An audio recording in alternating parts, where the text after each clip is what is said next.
लेकिन फिर ये मुझे बाणों की सैया एक एक बूंद मेरे रक्त के नीचे गिर रही है, टपक रही है, लेकिन मेरे प्राण नहीं निकले। क्यों मिली? भगवान ने बोले, पितामह, मैं जानता हूं तुमने जीवन में कदापि पाप नहीं किया, लेकिन आपने पाप होते हुए देखा है। जब द्रौपदी का चीर हरण हो रहा था ना, आप उसी सभा में बैठे हुए थे। अगर आप एक हुक्म कर देते तो क्या हिम्मत थी उस दुशासन की, जो वो द्रौपदी की साड़ी का पल्लू पकड़ ले। उसकी हिम्मत नहीं थी। पितामह, एक रजस्वला स्त्री की सभा में, भरी सभा में, उसको वहां पर खींच करके लाना, क्या ये धर्म है? लेकिन आपने बात तो सुनकर के सिर नीचे कर लिया। पितामह, आप जरा सा भी इशारा तो करते एक बार। सबकी आंखों के सामने ऐसा सब कुछ होते हुए और आप देखते रहे। वो तो मेरे गोविंद की कृपा है, उस द्वारकाधीश की कृपा है, उस बिहारी जी की जो कृपा है, तो उस द्रौपदी की लाज बची।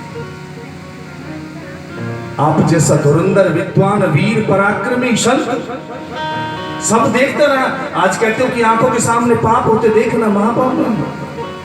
द्रौपदी खुद जवाब दे रही है, पिताजी उस दिन कहां थे जब मेरा पल्लू खिंचना था? उस दिन भी तो आप उसी सभा में बैठे थे। इतना जब सुना ना, हिचकियों से रोने लगे, जोर से रोने लगे। सूत जी बोले कि जो महापुरुष अपने जीवन में कभी नहीं रोया हो, अरे जिसके नेत्रों में कदापि कोई आंसू नहीं आया हो, जिसकी आंखों के सामने तुम्हें निर्वस्त्र किया जा रहा था, परंतु बेटी क्या तुम जानती हो आज 54 दिन हो गए बाणों की शैया पर पड़े हुए, लेकिन मेरे प्राण नहीं निकले। अरे हजारों बिच्छुओं के काटने पर जो पीड़ा उत्पन्न होती है ना, वो पीड़ा मुझे उत्पन्न हो रही है। क्या कर सकते? अरे अर्जुन मुझे क्या मार सकता है? फिर भी 54 दिन से बाणों की सैया पर पड़ा हूं, एक एक बूंद करके मेरा रक्त नीचे गिर रहा है, मेरे शरीर से निकल चुका। बेटी मैं इस पूरे कष्टों को सह रहा हूं, लेकिन अब मेरा शरीर है ना वो शुद्ध हो गया, मेरी बुद्धि शुद्ध हो गई। दरिये धन का जो दूषित अन्न खाया था ना, उससे मेरी बुद्धि बिगड़ गई थी। कहते ना मेरे धर्मप्रेमी बंधुओं, जैसा खाओगे अन्न वैसा होगा, और जैसा पियोगे पानी ऐसी बोलोगे वाणी। अब तो बिस्लरी की बोतल पीते हो आप, फिल्टर का पानी पीते हो। जिस तरह कुंती ने और द्रौपदी ने भगवान को पकड़ लिया ना, तुम भी गोविंद को ऐसे पकड़ो और इस संसार के बंधन से मुक्त हो जाओ। कुंती भी उस समय ऐसी बात को कहने लगी, गोविंद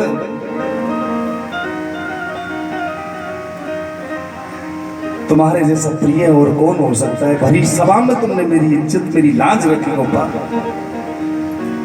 लेकिन आज अब किसी द्रौपदी की बचती ना लाज है।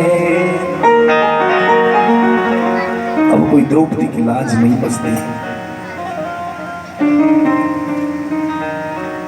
अब कोई द्रौपदी की लाज नहीं बचती। जब तो मेरा गोविंद आता था, क्यों? क्योंकि द्रौपदी ने दोनों हाथ खड़े कर दिए कि गोपाल तेरे बगैर कोई नहीं है मेरा। आज गोपी कहती नहीं है कि भगवान तू मेरा है। आज कोई माता होती है वो कहती है कि भगवान मेरा है, प्रभु उन तुहाडे कन्ने रिश्ता है, परमात्मा तुहाडे बगैर कोई नहीं है। गोविंद से एक ही रटना लगाओ। संसार की बंधन आज श्यामों में तोड़ना चाहती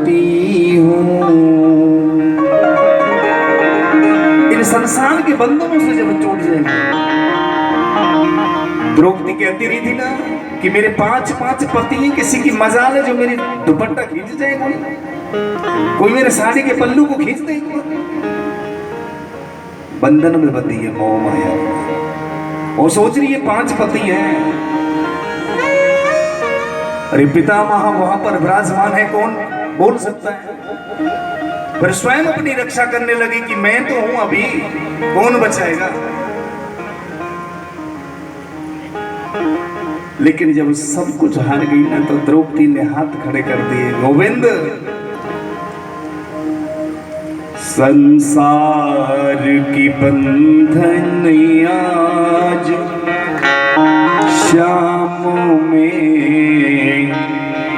तोड़ना चाहती हूँ, तेरे नाम के संग अपना नामों में जोड़ना चाहती हूँ। है कोई जो भगवान के साथ अपना नाम जोड़ना चाहे? संसार के बंधन हम छोड़ ही नहीं सकते, कैसे तोड़ दें उनको?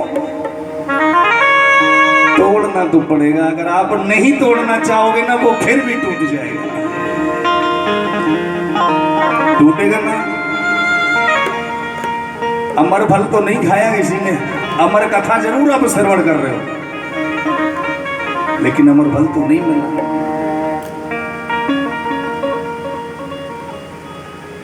मेरी गोविंद से ऐसी लगना लगा लो, इस संसार को भूल जाओ, और जहां से संसार को भूलोगे ना, वही समझ लेना मेरे कृष्ण के सदमार्ग गोविंद चल पड़े ब्रज से आपके लिए।